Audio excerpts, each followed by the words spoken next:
Hello friends, my name is Amsu. Today we shall discuss about topic project communication management. Friend, today's topic is very interesting and important if you have interest in project management or you are planning to give exam or PMP in near future. So let's start. First of all, I request to please subscribe to my YouTube channel and click on the bell option as well so that my videos can reach to you, and also you can follow me on the Facebook page as well. Friend, project communication management is basically a knowledge area in the PMPOK Guide, Project Management Body of Knowledge, which is a book issued by PMI, Project Management Institute, which is a non-profit based US based organization, and a very popular certificate issued by PMI is the PMP certificate. Friend, if anyone asks you that actually what is the main role or what is the main uh, thing which project manager are doing, is basically 99% is communication. Now communication means uh, that not only sending the information but also understanding and receiving the messages or information from the receiver as well, from the sender as well. So it is basically both thing is there, sender and receiver. So basically project communication management means that focus on planning, execution, monitoring communication processes throughout the project lifecycle.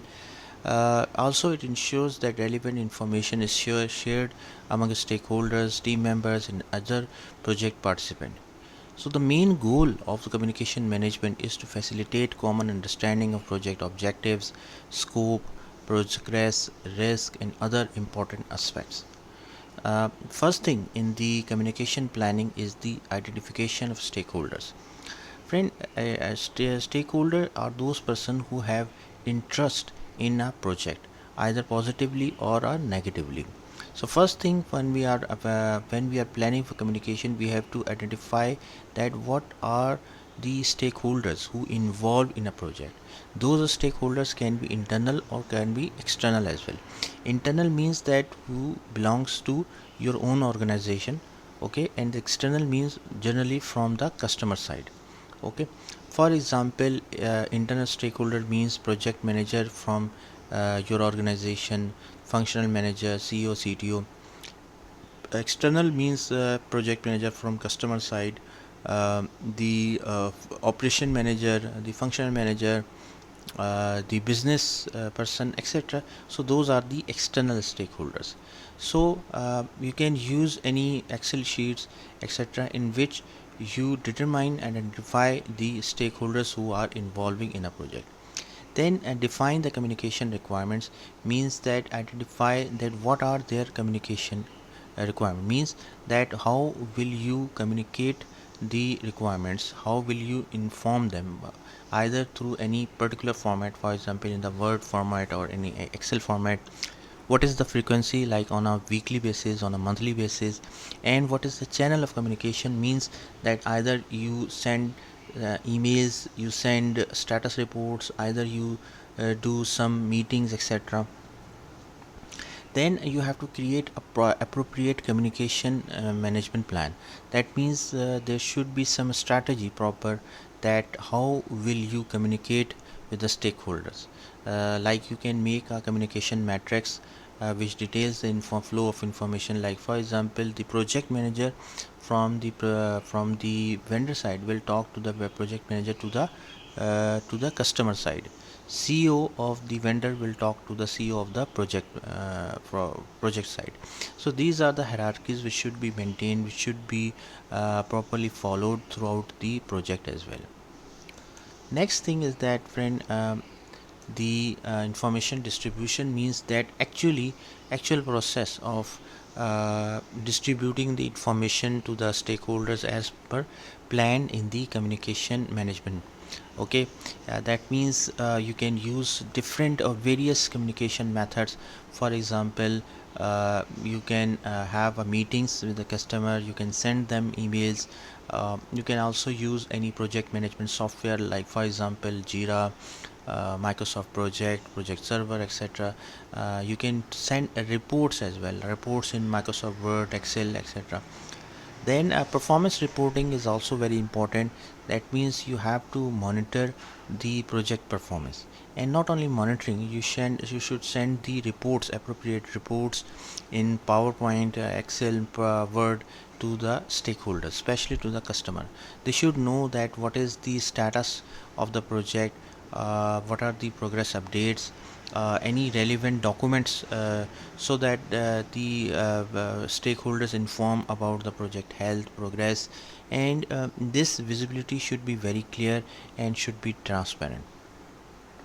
You should have to being a communication, you should have to manage the stakeholders expectations as well. That means addressing and influence stakeholders perceptions, expectations, and concerns. For example, the customer is expecting that, for example, in the month of January, the ABC module would be completed, for example. So you should have to communicate them properly with proper documentation that it is not possible, it will be complete in the month of February, for example. So the setting of expectations of a stakeholders is also very important. The communication should be proactive, like you should have to proactively inform them that what is the date at which the project will complete, what is the progress, what is the status. The communication should be two-way. Two-way means that it is not the way you are just sending the information, not receiving the information from the other side.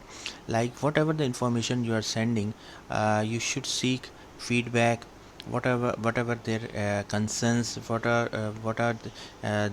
collaboration should be very good with the customer, with the internal stakeholders. So the communication should be two-way, like not only a one way. Then risk management communication means communicating information about project risk and risk response to stakeholders. Risk is any uncertain condition for which you are not sure whether it will happen or not happen. If it happen, it will have a impact on the project either negatively or positively. This helps stakeholder understand potential challenges and the strategies in place to address them. Then change management communication means communicating changes to the project scope, schedule, or other aspects, and what are the impacts of the changes on the scope on the project, ensuring that all stakeholders are aware of understand any changes and their implications. Then a closeout communication means closing out the project by communicating its completion to stakeholders. This may include formal project closure reports, lesson learned documentation, and other relevant information. Friend, communication management contributes to a positive project management, reduces misunderstandings, and helps build trust among project stakeholders. It is an ongoing process throughout the project lifecycle and requires adaptability to changing circumstances. Communication plans should be revisited and adjusted as needed to ensure they remain effective in meeting project objectives. So friend, thank you. Thanks a lot for watching the video. I hope you like this video. If you like it, please share it with your friends and colleagues, and thanks a lot for watching.